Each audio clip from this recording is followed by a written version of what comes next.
السلام علیکم۔ 100 happy days challenge میں خوش آمدید۔ آج کی ہماری خوشی کی کنجی ہے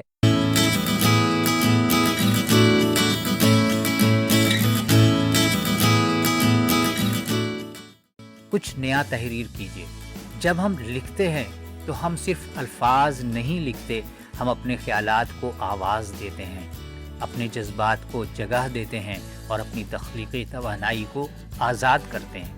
تحریر کرنا ایک ایسا عمل ہے جو ہمیں خود سے جوڑتا ہے، یہ ہمیں موقع دیتا ہے کہ ہم اپنے اندر کی دنیا کو باہر لائیں، خواہ وہ ایک نظم ہو، ایک کہانی، ایک خیال یا صرف چند جملے۔ نئی تحریر کا مطلب یہ نہیں کہ آپ کو شاعر یا مصنف ہونا چاہیے، بس یہ اتنا ہے کہ آپ اپنے دل کی بات کو کاغذ پر لائیں بغیر کسی خوف یا ججمنٹ کے، کیونکہ تحریر ایک آئینہ ہے جو ہمیں خود کو دیکھنے کا موقع دیتا ہے۔ آج کے لیے چند تحریری مشقوں کی تجاویز آپ کے سامنے پیش کرتا ہوں۔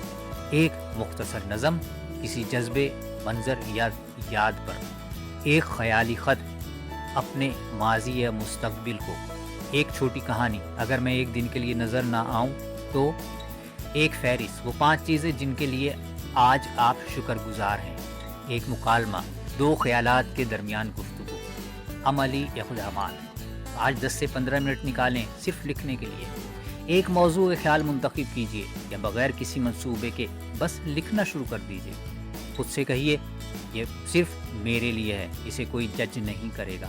لکھنے کے بعد ہیپینس جرنل میں نوٹ کریں، میں نے فلاں چیز کے بارے میں لکھا اور مجھے ایسا محسوس ہوا۔ چاہیں تو اپنی تحریر کسی دوست سے شیئر کیجیے یا صرف اپنے پاس رکھیے۔